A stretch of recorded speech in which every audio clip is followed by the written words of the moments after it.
Welcome to ScaleUp Radio Shorts, the podcast that brings you actionable insights for growing your business. I'm Kevin Brent, and I'm joined by my co-host, Granger Forson.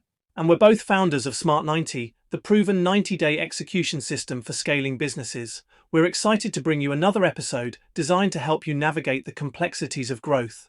Today, we're diving into the valuable lessons we gleaned from two recent fantastic interviews we conducted for ScaleUp Radio. We'll be comparing and contrasting the unique journeys of Karen Yates, the founder of Taylor Yates, and Ryan Slaney, the managing director of iLockerz. Both Karen and Ryan have navigated significant challenges in scaling their respective businesses, and their experiences offer a wealth of practical wisdom. We'll be highlighting the key takeaways, hoping to spark your interest in listening to their full, in-depth interviews later. So, let's jump right in. So, let's kick things off by introducing our incredible guests. First up, we had Karen Yates, the visionary behind Taylor Yates. Her journey is truly inspiring, focusing on creating luxury leather handbags and accessories, handcrafted right here in the UK. What really stands out about Karen is her deep commitment to ethical and sustainable practices.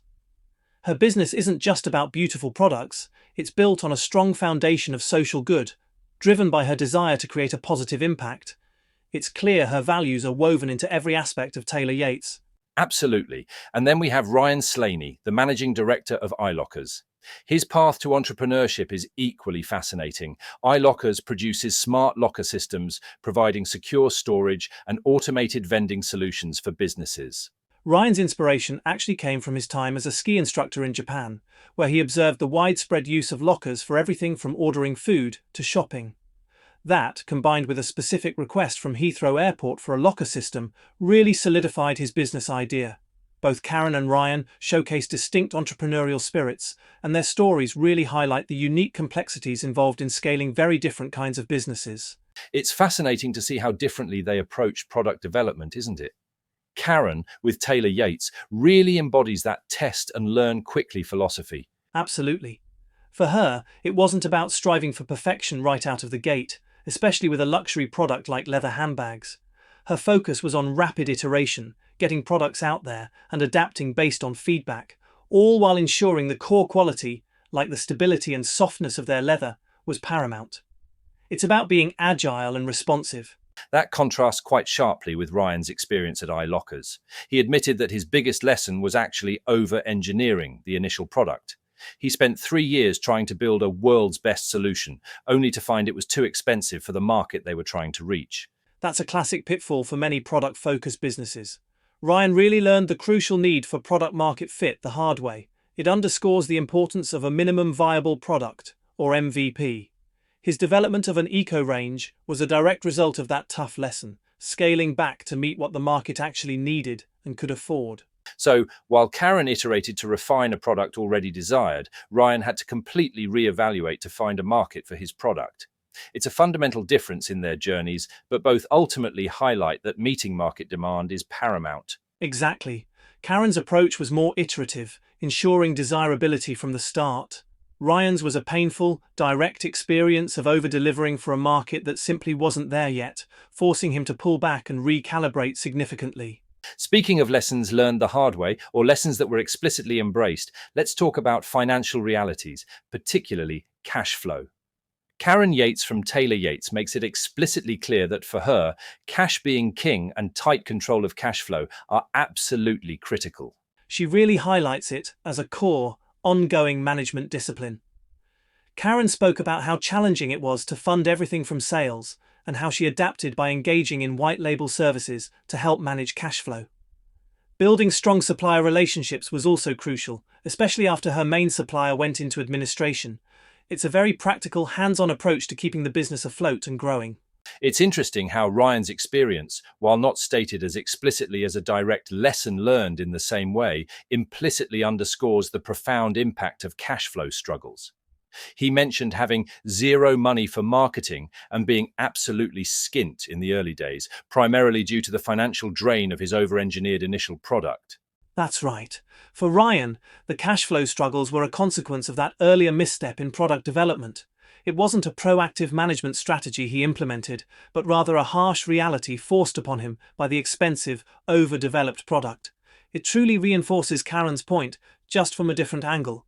the costly impact of early product missteps on your financial resources. So, Karen's approach is about conscious, disciplined cash flow management from the outset, while Ryan's story is a vivid illustration of what happens when cash flow isn't managed or is unexpectedly depleted by product development challenges.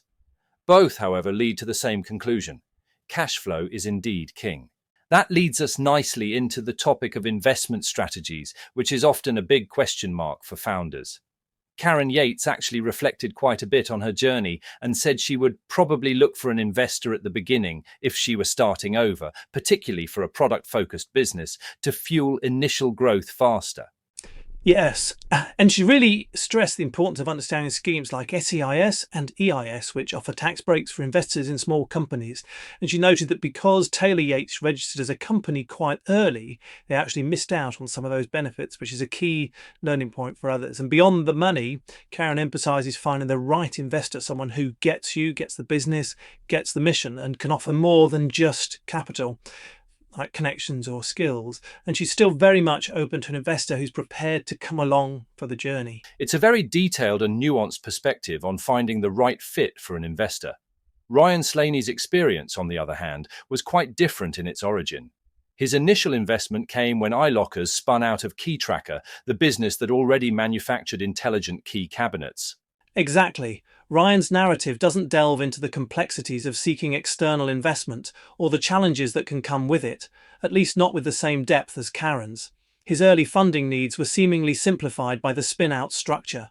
So, while Karen's journey provides a masterclass in the considerations and complexities of aligning with investors and leveraging schemes, Ryan's path shows an alternative, perhaps less complex, early funding route. So moving on from the financial side of things, let's talk about something equally crucial for any business: building a brand and engaging with your audience. Karen Yates has a really distinctive approach here. She openly recognizes that it takes an awfully long time to build a brand, and that simply launching online doesn't automatically create an audience.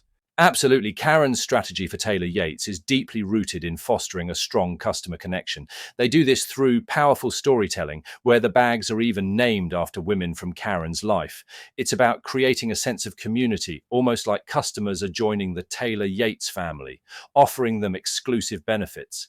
And she's found that email marketing has been their most successful way of generating new customers and maintaining that engagement. It's all about that personal relational touch. It's a very intimate and long-term approach to brand loyalty.